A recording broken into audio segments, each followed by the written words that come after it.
Welcome everybody to the Matt Kwasiborski Show, calling you live and direct from a very sunny but cool Washington, D.C. It is the 30th of March, 2023, and today is a very special day with a very special guest. It is opening day for Major League Baseball, which may not play well to the international audience, but it might have some appeal from the World Baseball Classic. So before we get started, introduce our special guest. I just want to thank Al Gore for inventing the internet, Speaker Platform for having this platform, as well as all the loyal listeners out there that have been downloading the show, especially our special guest. I either riffed about sports or Central and Eastern European and world politics, but today is all about baseball, and I'm very excited to bring one of the original hosts of the Matt Kwasiborski Show, Mr. Tom Webster. Tom, welcome back to the show after 15 years. It's good to be back. I'm glad you finally allowed me back on. I'm glad to be here. My exile is over. Yes, the exile is over. So when I formed the Matt Kwasiborski Show back in 2007, I formed it with Tom. We were going to do a sports call-in show that I do not have any archives from because I was using a different platform. It was a long time ago. However, Tom, you lasted about a good month and a half with us on a weekly basis, but it's great to bring you back. And if there's anyone that I want to talk about baseball, it is with you today, an opening day. You grew up in Old Town Alexandria, Virginia, which is a suburb of Washington, D.C. It's really, you can kind of swim to Alexandria if you're looking at at some points it feels like it's so close there. But tell us a little bit about what it was like for you growing up on opening day and what that felt like for you. Opening day was...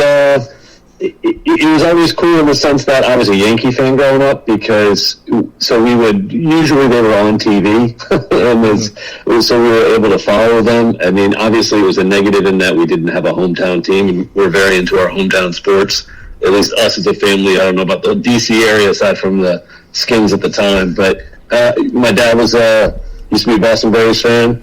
Then Braves left. He became a Yankee fan. He eventually met my mom, moved here to Alexandria.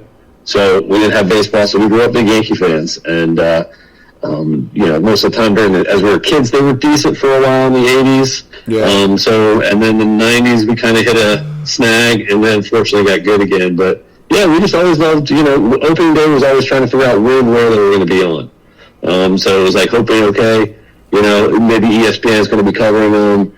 Maybe there'll be a late game somewhere, and we would be able to watch them. So that was... It was also a trip to Baltimore sometimes. Okay. I think also in the D.C. area, that was the other thing. Not that, I don't mind the Orioles, but, it's not D.C. And, but that was how we in the area would usually get our fix for opening day because, Baltimore was a lot of fun. Memorial, King Yard's amazing. And we would go up to Baltimore for opening day sometimes. Yeah, so it was interesting because me growing up in Philadelphia, opening day always was like, the spring is here, Easter is close by. Yeah. Sometimes the games wouldn't start till after Easter, and summer's right around the corner. It almost had the same effect as opening day of spring training, which is pitchers and catchers. They usually reported before the position players, usually right after Valentine's Day, and that was always, you knew spring was almost here, even though it was middle of February. But being a fan of the Phillies, who've been around since 1883, we always have had that sense of like the team is playing on opening day. Where are they going to be playing? Can we watch them? Usually, what would happen is that one of the local channels would broadcast the game, NBC, ABC, or CBS, and then they would switch to the cable box. So I was always curious. You as a Yankees fan, not growing up in New York, opening day probably had a bit of a different feel for you. But now, since 2005. And when I first moved here, also the Montreal Expos relocated to Washington and became the Nationals. And by the way, just for our listeners, the Washington Senators existed for up until 1971 when they left to go to Minnesota and Texas. And then the D.C. area itself, or Washington, D.C. proper, didn't have a baseball team till the Nationals in 2005. Baltimore Orioles are close by. They're about 50 miles up the road, but they're not Washington, D.C. They are Baltimore. So, but I often criticize Nationals fans here because growing up in Philadelphia was either win or win or lose with the team, almost every day. And the good thing about baseball, there's usually a game against the next day. You don't have to worry about the losses, which were many, many for the Philadelphia Phillies fans. But in Washington, I feel like most of the fan base started growing when they got really good in the mid-2010s, leading up to the World Series. But you weren't that way, Tom. You embraced them right away. So tell us your story about embracing the Nationals back in 2005 when they moved here. Yeah, I think, especially one other thing growing up in D.C., about opening day, it was also a reminder we didn't have a baseball team.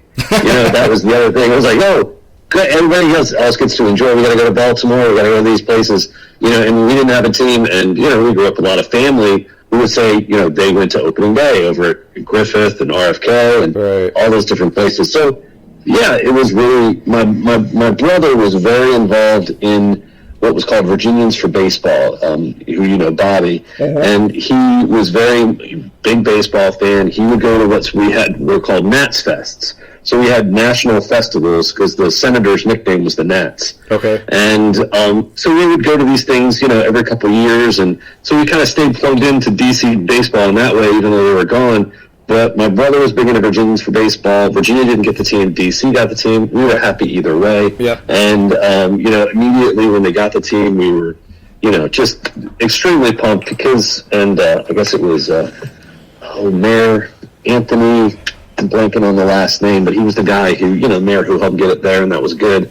It was just nice. I think, when you're a big city like this, you need to have a Major League Baseball team. Yeah. And I think it's, I think it's part of the cachet of the city to have a Major League Baseball team. We had it, went away for two horrible owners. Yes. And so we finally got it back. And, we were I think that a lot of the mindset of maybe my generation is it's just good to have baseball. Mm-hmm. So anything, wins and losses afterwards is just, is cake. Right. And it's, I grew up a very, hardcore Yankee fan, very big into it, and I still am. But now it's like you got a team in the AL, we got a team in the NL, and they're two totally different trajectories. Yeah. So I think, I don't know, maybe my generation, we're just happy to have baseball back. But I do think, it got, when we started getting better, building through the draft, we got Strasburg, we got Harper, and then we started making some nice free agent signings.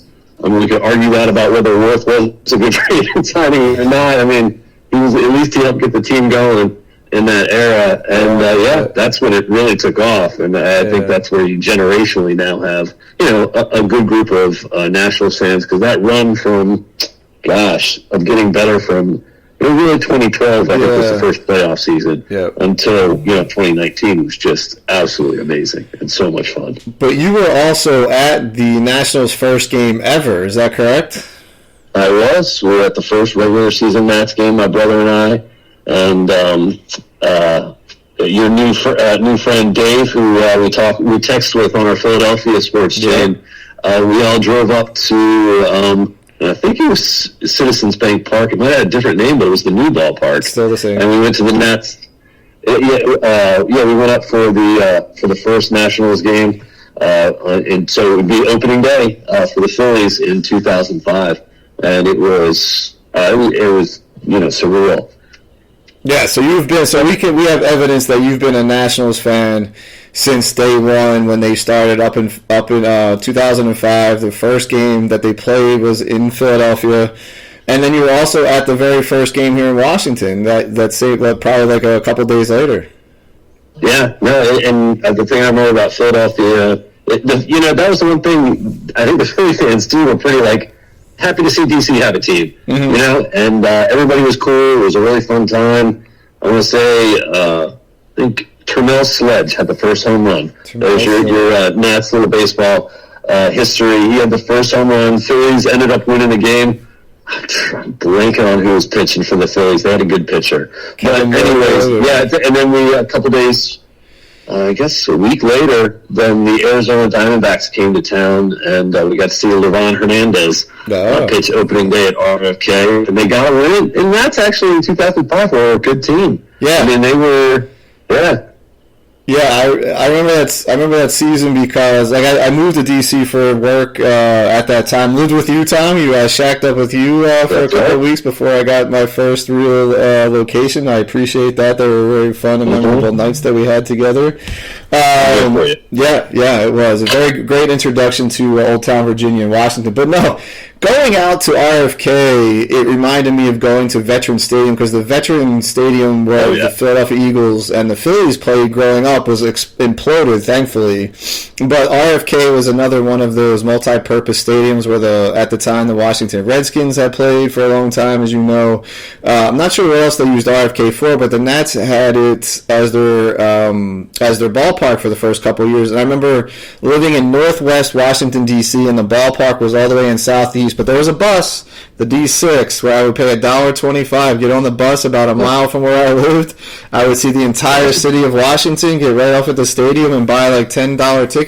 And they were good. They were 81 and 81 that first year. I remember Frank Robinson, the legendary Hall of Famer from mainly the Orioles time, and Jose Guillen was like the power hitter because Montreal had a decent team that came before they sort of hollowed out the team and built it from the ground up. And Ryan Zimmerman, I think, was drafted that year, and that was his first year, I believe, out of the University of Virginia, pretty much putting a local player, became the face of the Nationals franchise. I think overall, in longevity, probably is the face of the franchise, even though there's some other players have had better years with them, in my humble opinion. And they're a really good team. And you brought up a good point. As Phillies fans, we were excited because it put another team in our division that was accessible, right?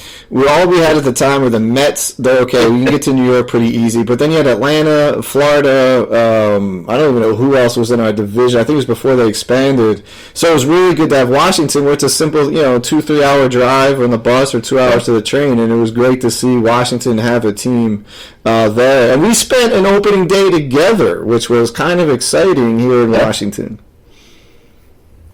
Yeah, no, I definitely remember, and I'm sure, yes, the Phillies fans want to. It was nice having a place close by where you could have a team to come take over their ballpark. Yes, because there are also enough Philadelphia fans who moved down here already. Yes, and it was cool. But the other opening day, would that have been? I want to say, was it Roy Halladay? Yes, the starter. 2010. Yes, and that was one of the all-time epic tailgate, amazing opening days for the other team. Yes. in DC, and that would have been 2011, right? 2010, to be honest. 2011. Yeah, you're right. We traded for him December 2010, I think. Yeah, I think it was 2011 season opener. Yep. Yeah, so it was 2011. The crowd was on fire. It was, 70-80% Phillies fans. So, but it was all red and white because we have the same colors. Yeah. And it was. The Nats went up early, and then 2010. Halladay was dominant, and then they killed them. Yeah, the Phillies did. Yeah, and the crowd was on fire. I remember tailgating in that parking lot. With your family. Yeah, and it was like we looked back afterwards. The tailgate. It was like a hurricane had come through because there were all these buses of Phillies fans, and the Phillies fans were fine. It was just because everybody had been there drinking beers and having a good time. And downtown DC at the time, around the stadium, was nothing but open parking lots and hardly any construction because it's not what it is today. So you had all these spots where people could tailgate, which was nice. And it was just like this scene of just beer cans and everything everywhere because everybody went to the game. And that was a. I remember feeling like, what would it be like if we had this for the home team? It'd be great. And finally, a couple of years later, next year, we had a really good team. Yeah, I want to build on that. That was in 2010. We traded for Halladay December 2009. So season opener for Nats and Phillies here. And I was living in D.C. at the time, but I remember I went home around mid-February, like Valentine's Day. I went back to Philly to visit my family, and they said, we got on a bus. We ordered a bus to come to Washington for Roy Halladay's season opener. I was like, all right. They're like, guess how many people are coming? And this was mid-February. I said, about 2,500. They're like, no, it's more like 5,000 to 7,000. We have like 25 bucks. I was like, what? Like, and this was in February. And then to hear the story from the Philadelphia perspective, they all had to be at the parking lot. I think they met by the Phillies stadium at 4 a.m. Get on a bus. Beers are flowing already at 4 a.m. I know that for a fact because my family told. And then we probably showed up, Tom. There was probably a 1 o'clock game. We probably showed up at the tailgate right around 10:30 or 11, maybe slightly earlier. And not only were the buses of people, there were like beer tents were put up there where you could buy. Like, it was just, and I remember the weather being like 75 degrees. Like, it was one of the most perfect opening days ever. It was. That was it. And also the Nats then, I guess he was president, Stan Kasten got so much grief because he had been on, because the attendance wasn't great for Nationals at the time. No. And we had been in the new stadium since 2008. And it was, just hit or miss until you had big teams come in. And Stan Kasten had gone up on the Philadelphia sports stations and basically had recruited Philadelphia fans to come down. They were coming no matter what. Yeah. They didn't need the encouragement. But it was just, that was like the big, like, how dare you, not me, but the sports talk and everything was, how dare you go up and try and, bring more of them down here. And, hey, they were trying to make a bottom line, and it's what it was. And, and it was, but it was a fun day. Yeah, it was a fun day for the Phillies fans anyway. And I do remember, I think the next year, the Nationals had sort of informally restricted or starting to restrict people from Philadelphia buying tickets. So when you buy tickets online, you put in your credit card information, you have to put your zip code, the billing address, and anyone with a Philadelphia zip code pretty much wouldn't be able to buy tickets or they get sold up. So then they were recruiting people like myself that had a Washington or Virginia address with the same bank. Can you buy tickets for us? Hell yeah. So we got around that just by recruiting, I guess, before StubHub was really around. We were the actual real StubHub people back then, buying tickets for Phillies fans. But it was always great to see the representation of Phillies fans being someone who's living here as a transplant and just feeling like, around Phillies fans, around the Nats. But eventually the Nats got good. They got Strasburg, Harper, those years came in the playoffs, and it culminated with a World Series over those cheating Houston Astros in 2019. Oh, so glorious. Yeah, it was fun. It was a great run. Even the years early on, even though we couldn't get a playoff series win, those were a lot of really good teams, and it was a lot of fun. It was and the team that barely gets into the playoffs is the one that just can't lose and wins at all. Yeah, made it even better. Yeah. So and when you were talking about Zimmerman earlier, the franchise the whole time since, because he came in first season, they had drafted him, and then he came up last couple months of the season and starting at third base. Take over for who was it? Vinny Castilla was our third baseman. There you go. Yeah, and he came in, and I mean he's definitely the face of the franchise, and he was unbelievable here. Yeah, he was well respected by Phillies fans and myself. Because he put up with the lean years, and they got a chance to celebrate a World Series, and then he kind of retired. He just retired, 1 or 2 years ago, so he spent a good 16 years with the Nationals. He started at third base, had some issues there, so they moved him to first base. He was an ultimate team player, just a really, really good guy, and one of the few guys that we respected for the Nationals as Phillies fans.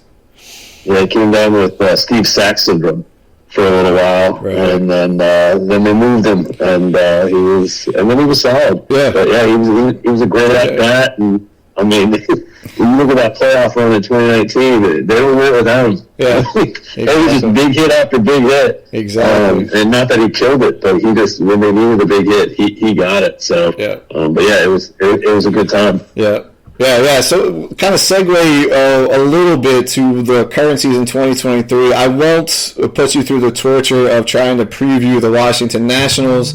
They are predicted to be one of the worst teams in baseball, but they're doing it the right way, right? 2019 they won the World Series. A lot of those guys got older. Their contracts were up, and instead of hanging on to those players, which I think the Phillies did a little too long in 2012, 2013, your general manager cleaned house, traded away, Scherzer, Trey Turner, a lot of those guys. have left the team, but are rebuilding. So this is one of those years where the rebuild kind of really, it's the second year where it's really going to set in and not have a whole lot of success. But I guess to that point, Tom, real quickly, like I said, I wouldn't torture you. Is there anyone that you're looking forward to seeing play for the Nats this year, or their development?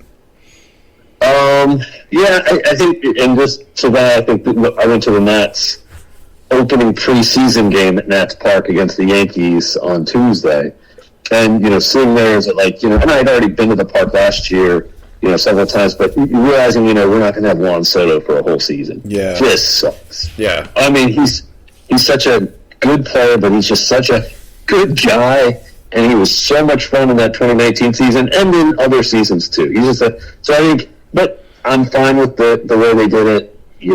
They have to rebuild. They've got to go this direction.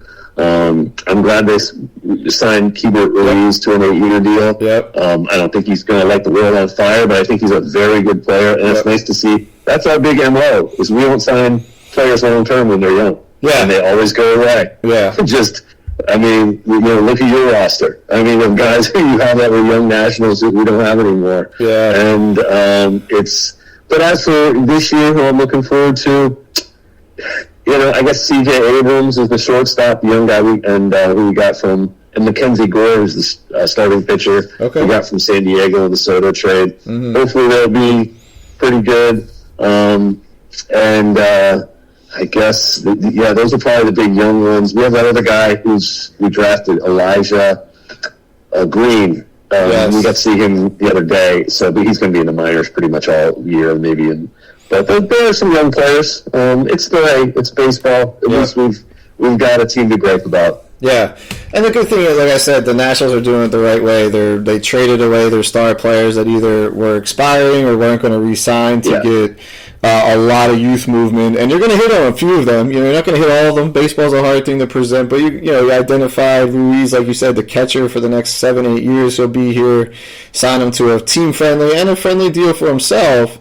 Then gets a chance to establish himself as a legitimate major league starting catcher. And catcher is one of the most important positions in baseball. So I think that's a great signing by them and recognizing that. So that's about the Nationals. I saw a prediction 5,408. Hopefully they're not that bad, but that means we'll be able to see some games on the cheap this year, Tom. While no doubt about it. And that's the one advantage of having a bad team. You can walk up and get tickets, and even then you can that's why I used to love going to vet games back in the day. Yeah. Just move around. And RFK. Just move around. Go where you want and do that. So hopefully 60 wins. Then we can break that threshold.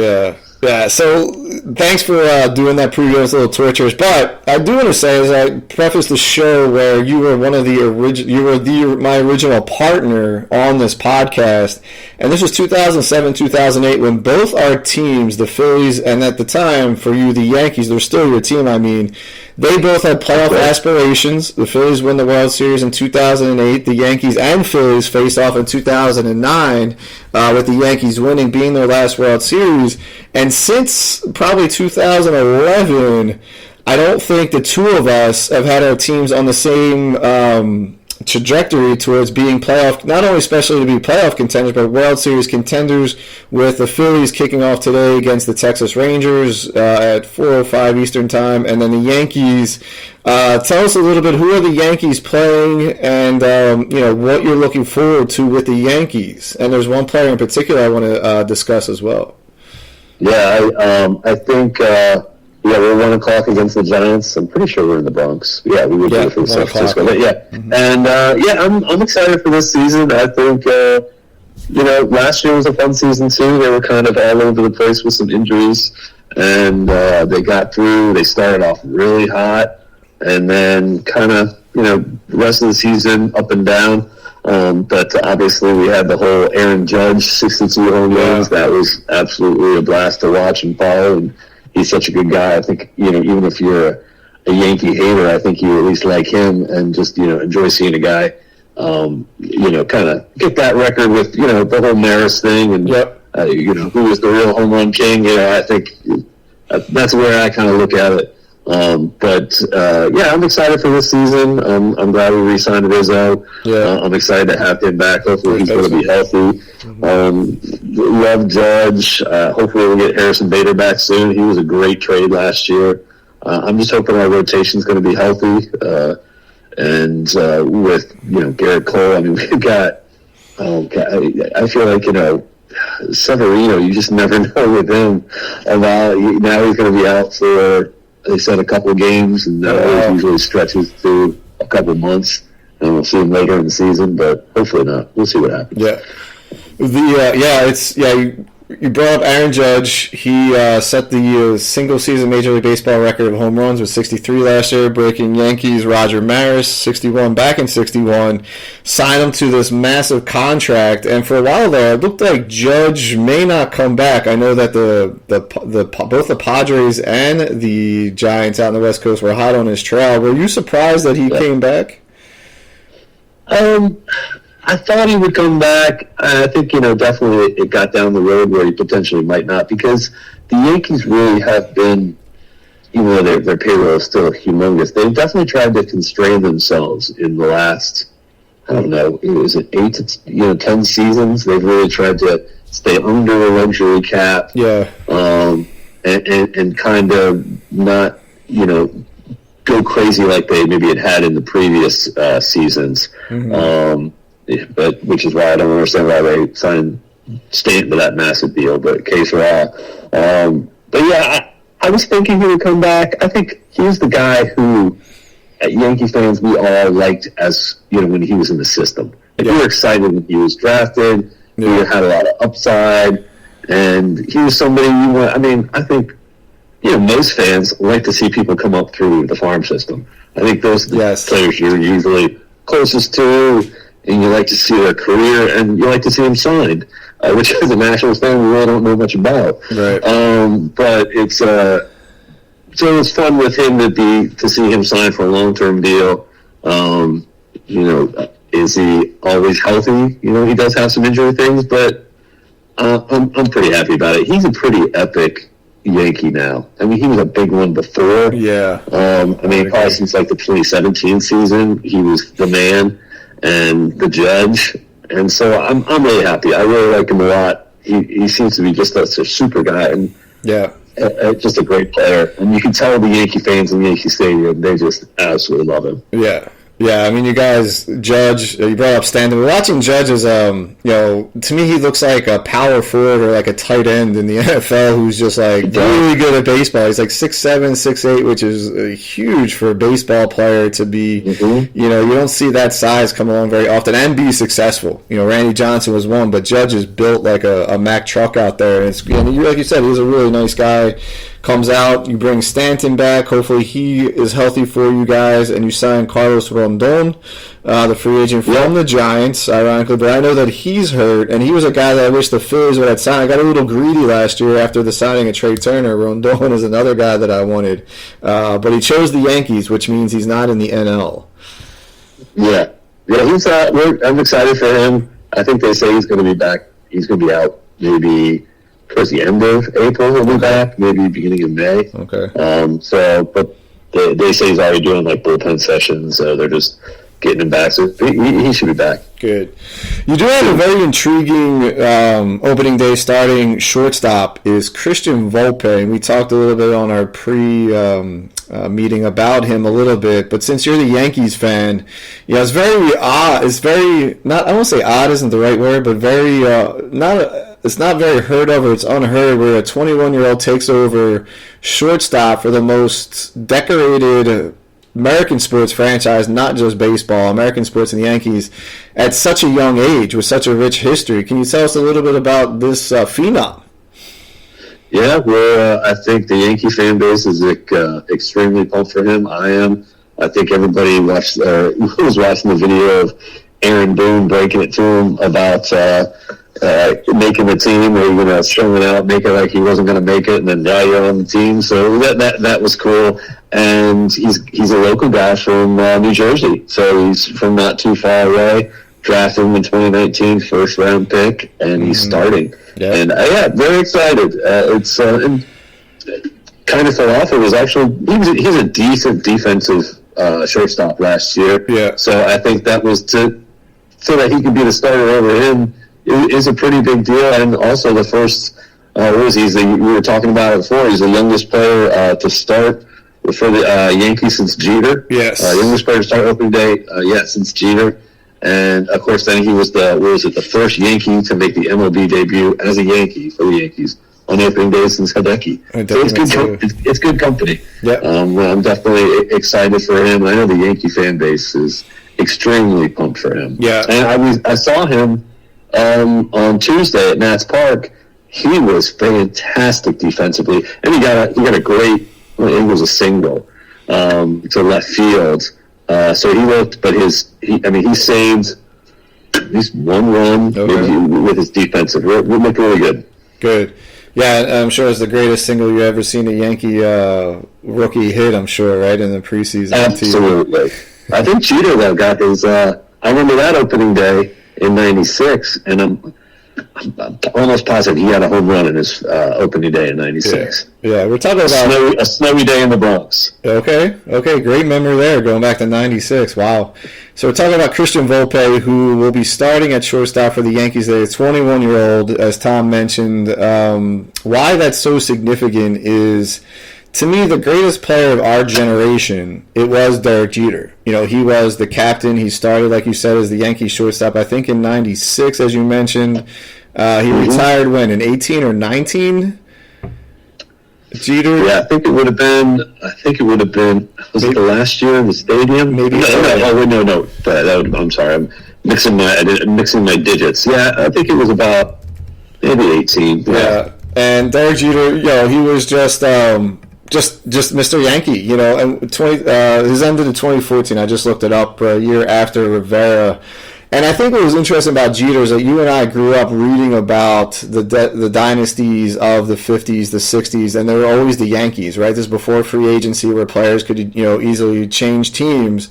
And you heard about Yogi Berra, Mickey Mantle, Joe DiMaggio, and Jeter, spends 18 years in New York, and that was unheard of in our generation growing up, outside of Cal Ripken, Mike Schmidt, Tony Gwynn, and now you have another phenom starting at shortstop for the Yankees at 21 years old in Volpe. So I wish him all the best of luck and for his career moving forward.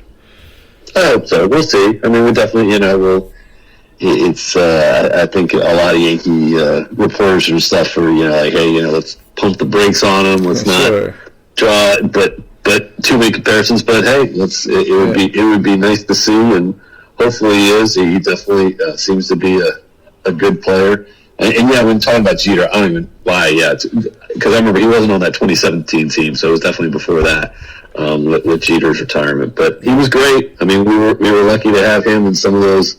All the players at that time was just, it was insane. It was fun. Yeah.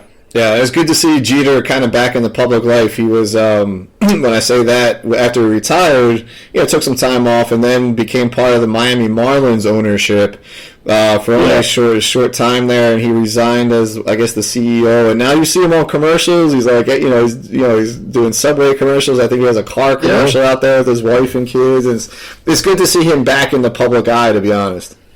Yeah, I was hoping, there were rumors in the offseason he was going to come back to the Yankees. Maybe, I think, like, in the booth, and then also just, like, in some way with the Yankee organization, which would have been a lot of fun. And then, because then we heard that, we also heard Mattingly might be coming back, like, as in somehow, like, on the bench, or, but I'm sure Aaron Boone didn't want that, have that guy sitting there on the bench when he's having a rough start in the Bronx.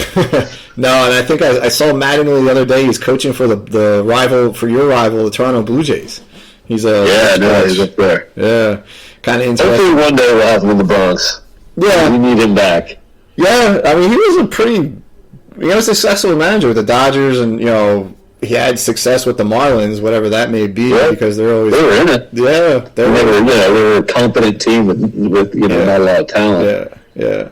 Tom, I know we only have a little bit more time left with you on the show today. I do appreciate you coming on. But give us, what are your expectations of the Yankees. They're playing in a tough division, much like the Phillies are. I think the AL East, the American League East, and the NL East, the National League East, are probably the two of the toughest divisions in all of baseball. But you're like top to bottom now with the Orioles being, wild card contenders at least. The Blue Jays always had a solid team. The Tampa Bay Rays, you can't name their starting lineup, but they always seem to win 100 games every year. And then the Red Sox, they usually bounce back in odd number years, 2023. So what are you kind of looking forward to this year with the Yankees and some level of expectations? And tell us how you really feel. Yeah, I think I'm thinking it's going to be around 95, 98 win season. It should be. Then again, it could all go sideways. Sure. They had a strong start last year. If they have a slow start this year, I can see them making a change with Boone. I think that would be interesting to see just kind of how that plays out. Also with the pitching, we don't have Rodon yet. Severino's not there yet. So hopefully the starting pitching, can be solid and get us through. If everything goes right, I think we'll have another season like last year, and hopefully the Astros can have an off year and we don't have a chance because it was. I think they were just a really solid team last year, or the last couple of years. Unfortunately, the cheating Astros that they are. Yeah, exactly. But I'm positive for this year's Yankee season. I'm definitely looking forward to this opening day and it getting started shortly. Yeah. Do I have you for a couple more minutes, or do you have to run? Yeah, no, I got a couple more. Okay, cool. We also talked about baseball. I'll talk about the Phillies after you go, but we talked a little bit pre-show about baseball has some new rules this year and trying to speed up the lengths of the game. One thing is that we've seen in American society, it's almost instant gratification. If something lasts too long, people lose interest. And baseball is a game where, I've heard people that don't like it's like watching paint dry, and they've done numerous attempts to speed up the game, but they really have implemented some rules to make it more competitive. What are some of the rules that we discussed or that they're implementing this year?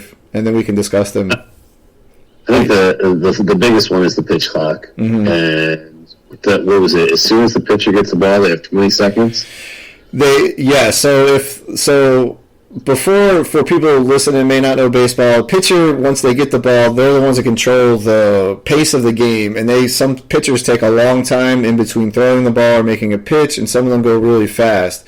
So baseball implemented a pitch clock that if the pitcher is in the windup, which means that usually no one's on base, they have 15 seconds, and then if there is runners on base and the pitcher's out of the stretch, they have 20 seconds to throw the ball. Yeah. And go ahead. Yeah, and if they run out of time, they get what's called a ball. There's 4 balls and the batter's on base. And then so they get automatically, if the umpire calls time, then that's a ball. So that it gives the hitter basically an advantage if the pitcher takes too long.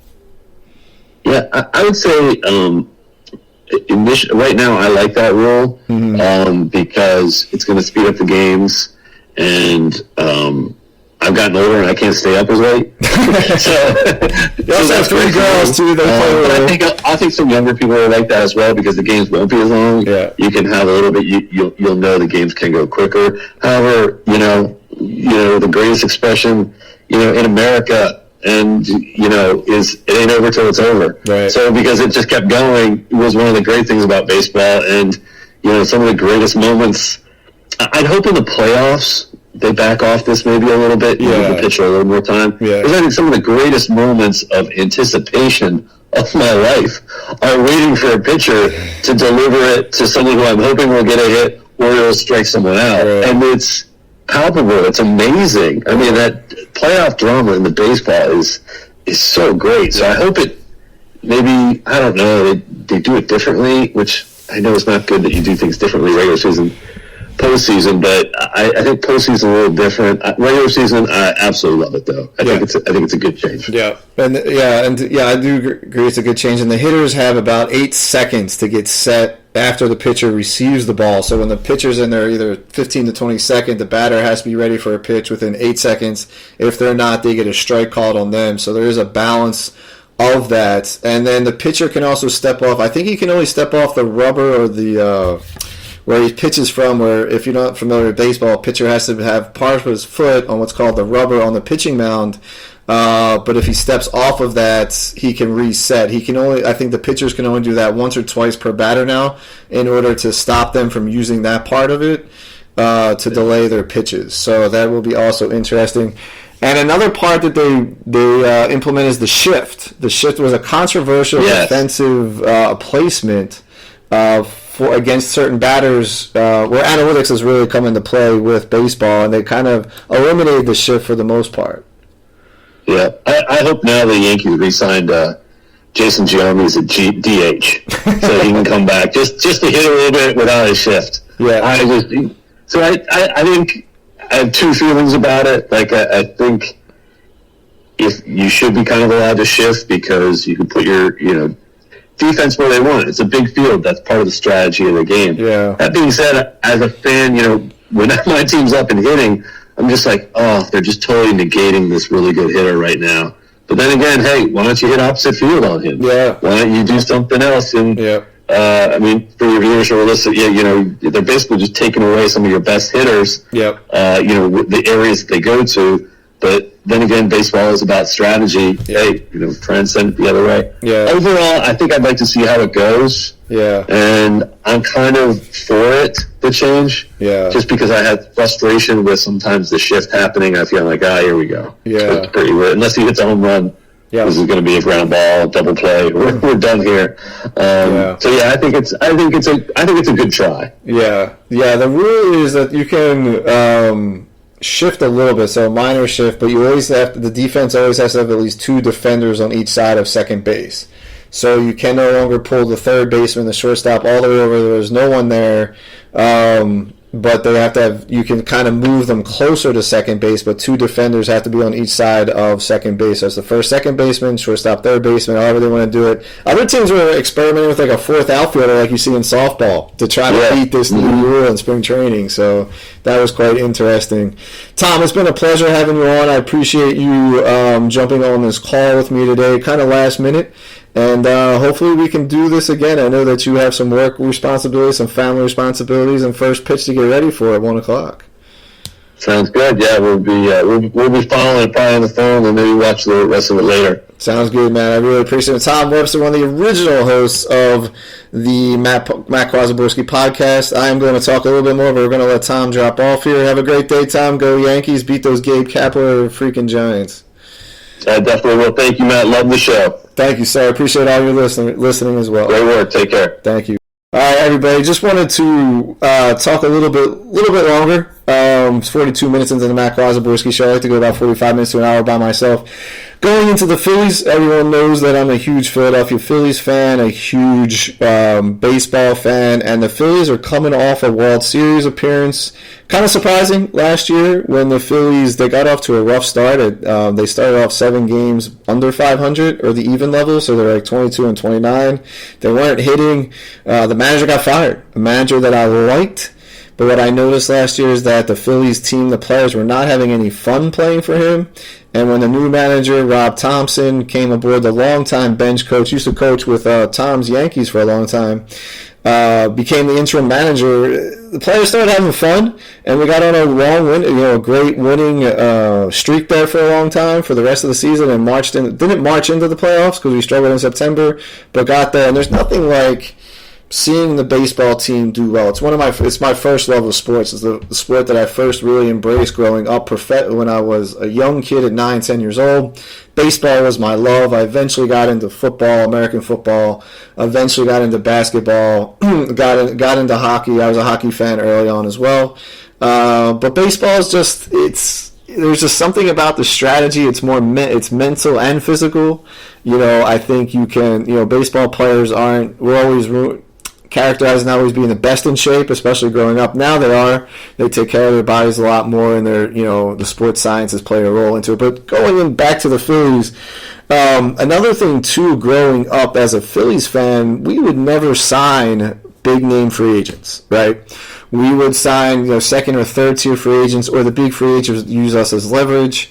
There was a player named Bobby Bonilla who went from Pittsburgh, became a free agent, eventually signed with the Mets, but was flirting with the Phillies to get the price up in New York. So we knew he was going to sign with New York, and he used the Phillies to do that. And that's who the Phillies were for a long, long time, until this new owner, owner John Middleton, took over control of the club and started spending money. He made some early on mistakes. He hired a wrong GM and a wrong president. Andy McPhail was the president, who pretty much checked out. And Matt Klintak was hired as a young general manager, and a general manager to control the player roster building, player development, and he was just unprepared for that. Everyone wants to say he sucked. He wasn't very good. He wasn't as bad. He was just too young. He didn't have enough cachet or political clout within the other general managers to make the right moves. And the player development of the Phillies in the 20s, from 2012 to 2018, 1920, was horrible. The Philadelphia 76ers, our basketball team, said they were going to tank for the best players in the draft, and they did that publicly. In basketball, it's a lot easier to get talent from the amateur, high school, college levels to the professionals a lot quicker than in baseball, where they go through several levels and several years of development. And the Phillies also tanked without telling the public, but the players they were drafting were just never developed. I remember reading reports of the prospects. Our farm system, which is our development system, was always ranked close to the end. And our best players, they were projected to be utility players, or just basically guys who would come in and, be the first substitute off the bench. And these were supposed to be our best players, coming up, our best prospects. The best they could project them as are as substitute players or the first bench player. No, you want a superstar, a bona fide, at least 3 positions coming out of your minor leagues around the diamond, or with the 9 positions. They should have had at least 3 people or players they could have just wrote in the lineup for the next 10 years. They couldn't do that. John Middleton quickly got rid of that mistake. He signs Bryce Harper, and I know John, the guy who's often on the show, cannot stand Bryce Harper. John's also, he's not hugely into baseball. I asked him if he would be on the show. He said he'd defer to get back to the NFL talk, and that's fine. But he just hated Bryce Harper for all the wrong reasons, and I absolutely did not like Bryce Harper. And he was with the Nationals down here in Washington. I had to watch him develop into an MVP player. But when he was here in Washington, what I didn't like is that Washington could never get past the first round of the playoffs, and my anti-Bryce Harper fans would say, "Oh well, they won the World Series the year after Bryce joined the Phillies." I don't think he was the only reason, but he was a big part of locker room chemistry. I felt like a clubhouse is what they call the locker room in baseball. Something was not right with the Nationals' team chemistry, and when he came to the Phillies, that was my biggest concern. When he signed with the Phillies, he signed for a 13-year deal with a no trade, no movement clause, which means he cannot be traded or released without his consent. And you only do those with players who are going to be here, who have that clout, or are that great. They're franchise transcending players. But going through the free agent process with Bryce Harper in the offseason of 2018-29, going into spring training, I thought he was using the Phillies for leverage, right? The Giants were rumored to be in on him, San Francisco. The Dodgers wanted to sign him. He's from Las Vegas, so there was rumors he wanted to get off the East Coast, go out west, but he could never come to a deal. Some rumors were that the Phillies' offer was so good that the Giants or the Dodgers would have to offer him a lot more per year because of the California tax system. And the Pennsylvania doesn't have the income tax as strong as California. So he signs with the Phillies, and he comes on. He says all the right things in the beginning, but with Philadelphia, it takes a little time to buy in. But I bought in pretty early on the way he would go out to right field when he played. He would, bow to the fans, cheer them on. But the one thing that I watched that he had in Washington that didn't play over well, he's so intense. He's one of the most intense baseball players. And baseball is an intense sport like everything, but it's not intensity in the moment. You have to have the intensity over a long period of time, and Bryce always had that. That didn't always translate here in the Washington, D.C. area, mainly because I said the fans here, if you have the Nationals games, for a lot of people are networking events down here in Washington. They could be, they're getting business benefits from either, senators from out of state would get tickets, Congress people, and they'd send their assistants. And once in a while they'd show up, but it was always more of an afterthought here. It wasn't until they got good, and I was like, they don't appreciate Bryce Harper's intensity. In Philadelphia, we do. And he's done everything right. Got to the World Series last year. It wasn't his fault we lost the World Series. Won the MVP the year before. Had a really big scare in his MVP year. He got hit in the face while he was batting, and almost a couple centimeters north of his eye, he could have lost sight. There's been some tragic baseball accidents where guys have prospects got hit in the eye, fractured their eye. Dickie Thon is one of them back in the late 80s, early 90s. He was never the same player. He's supposed to be one of the better prospects back then. So when Bryce won the MVP, he cried. And I thought there were real tears, because I think he realized his career was almost altered in a very negative way when he got hit in the eye in St. Louis in 2021. But he wins the MVP that year. Every year, it was great to watch all the bats. But he's also recruiting players, and it's a little bit controversial where he's saying this is my favorite player, and then that player winds up on the Phillies. JT Realmuto is one, and then Trey Turner signs in this offseason. He's realizing, he has the ear of the new president, Dave Dombrowski, who wants to win, has a track record of winning both short-term and the long-term, meaning that he will go after spend money to get this team winning in a short-term way in previous spots in Detroit, in Florida, in Boston, and then he'll build a farm system. He was able to do so in Florida and Boston, craft really good prospects that came up that eventually contributed to the team's success after Dombrowski was done with them. We kind of got lucky with Dombrowski, the president. He's not officially the general manager. Is that thanks to COVID? At the time, he was the city of Nashville had major league hopes to bring in a franchise. They hired Dave Dombrowski to be the architect of the franchise, the entire franchise, not just a major league team.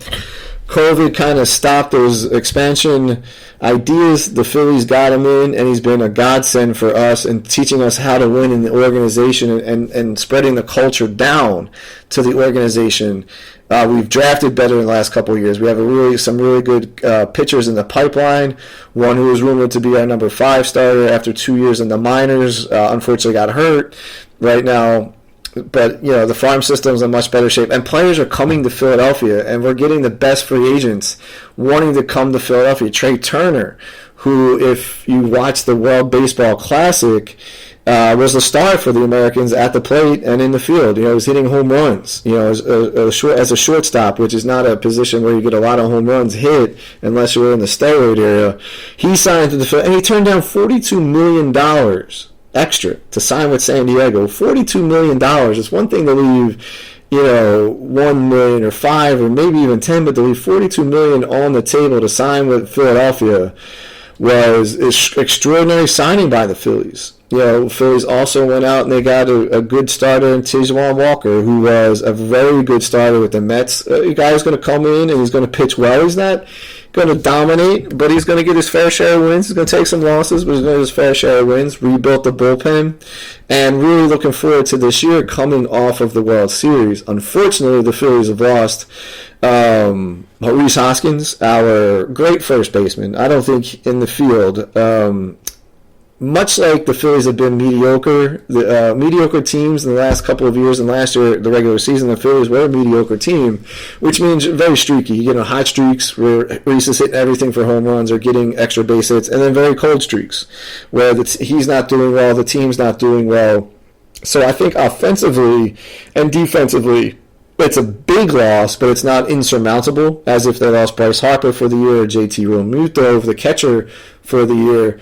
But he was the heart and soul of the team, and to me, he is one of the key reasons why Bryce Harper is in Philadelphia. When Bryce Harper was in his last year at the Washington Nationals in 2018, the Phillies and Nationals will play 19 times every year, so that's a lot. Compared when you play 162 games over 10% is against one team.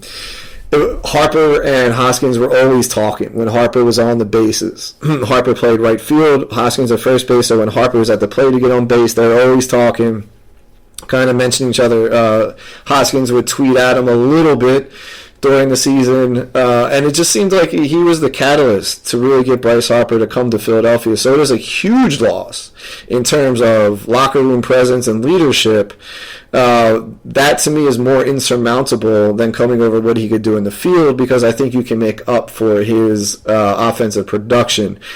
But the Phillies are led by a lot of great team leaders, Bryce being one of them, and Bryce is going to be out for a long time. He'll be around the club much like Reese will be after he has a surgery. But that's still, but you need the players that are playing every day to carry this team. Kyle Schwarber, who Dave Dombrowski and Rob Thompson, the Phillies manager, says is one of the greatest baseball leaders that they've ever seen. I think JT Realmuto is a good leader. I think he's more soft-spoken, but when he speaks, people listen. Zach Wheeler, the Phillies ace, he has a lot of cachet and a lot of respect in the clubhouse. And I think you'll see Aaron Noles got respect due to what he's done on the field. So I think the lack of leadership won't be as pronounced as if Reese was playing for another team. Trying to finish up the podcast, I think for me, my expectations for the Phillies, they're better than mediocre. But they've suffered. They're going to hurt. Missing Reese is going to take a while for that team to adjust. Last year they got off to a slow start, and I think a lot of that attributed, 1, to the schedule, 2, to the manager Joe Girardi and his approach, but 3, also the massive amount of changes that went into the clubhouse. It took a little while for that clubhouse to gel when you bring in so many new players. I don't care if it's the most individualized team sport there is. It still takes time for that chemistry to build. And Dave Dombrowski, I also give him credit last year. I've mentioned this before. He got rid of 2 guys who had a negative impact on the clubhouse. Odubel Herrera, who was our longtime center fielder, went through the lean years, was brought back due to injury. And Odubel Herrera, while being a successful player at the major league level, not an all-star, but he was played enough into a contract. He had domestic abuse. He was suspended for domestic abuse of all of 2019 or 2021. We had to bring him back almost out of necessity when the Phillies made a trade for Brandon Marsh. They got rid of Odubel, cut him, and they cut Juris Familia, the reliever we had signed from the Mets last year. We only signed him to a 1-year deal. It was horrible. They got rid of him. He also has some domestic violence charges brought against him. Not against the female, but apparently his father-in-law. Anyway, those guys were gone, and I saw the team jump after the trade deadline with that and kind of carried them into the postseason, minus the rough patch they hit in September. I attributed that to all the pressure they're putting on themselves to get this team into the playoffs. A lot of pressure to get the team into the playoffs. There's some career years from JT Realmuto, another great year by Bryce last year. Hoskins was having an above-average year for him, even though he was streaky.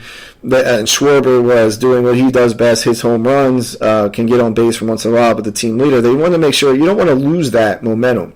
Because the other thing that I want to bring up is that when the Phillies made the World Series, I went up to Philadelphia. It was the first time I had been in Philadelphia when they're in the World Series since 1980 when I was in kindergarten. Don't remember that at all. I have one small memory. My mom came home from Game 1 of the World Series, woke me up, gave me a Philly Fanatic, our mascot, little stuffed animal doll. That's what she got for it. That's all I remember. 93, Phillies get in the World Series. I was a first-year freshman in college at Loyola University, New Orleans.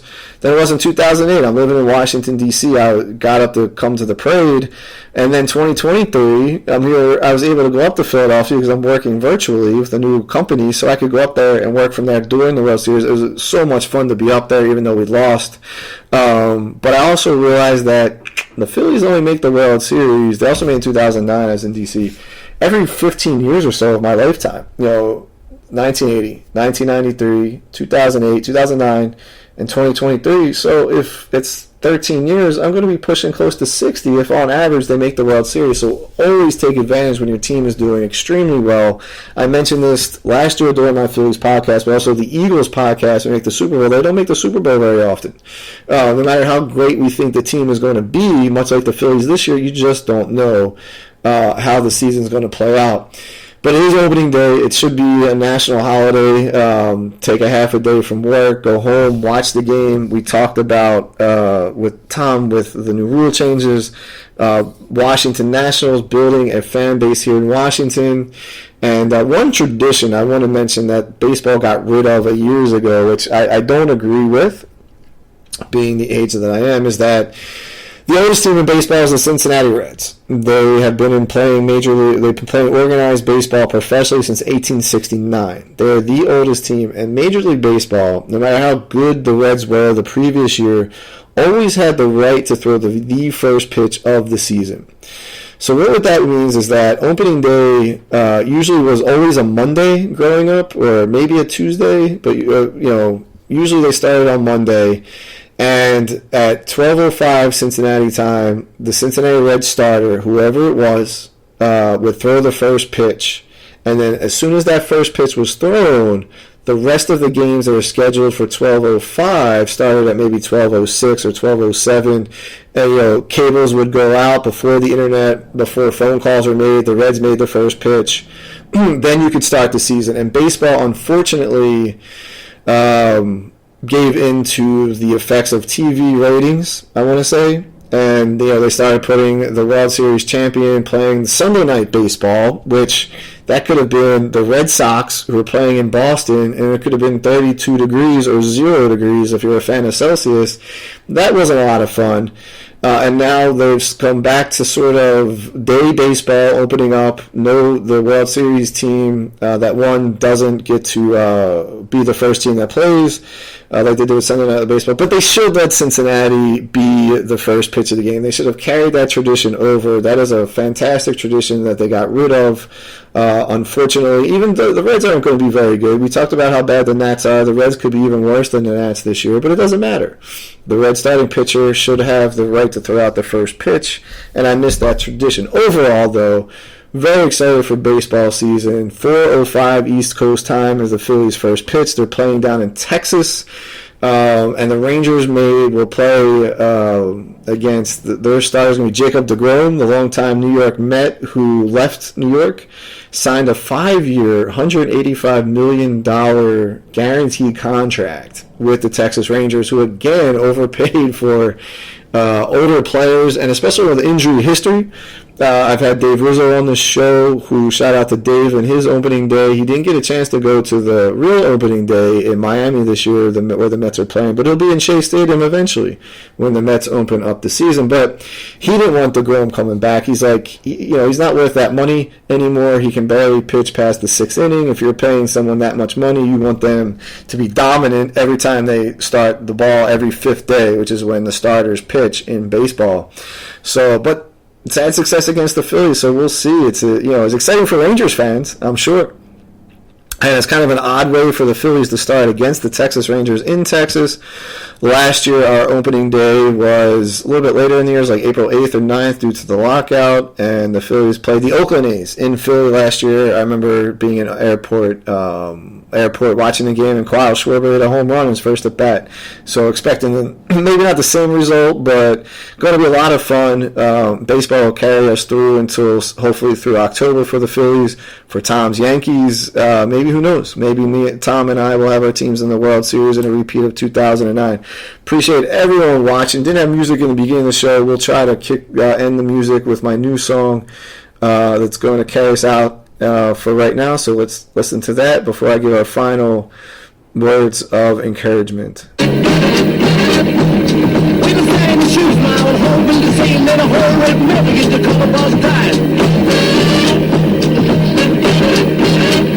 Brothers and sisters, like you, the company is stealing. You never tell them, never just a couple papers to share. You're the cover, not the truth, my right, but not the soul, hope, just a kid, not the cover, no fine. Oh, but this is stand, why the shoes are my man? You can trust me, the man, call the parade to girls. Oh, this sounds better.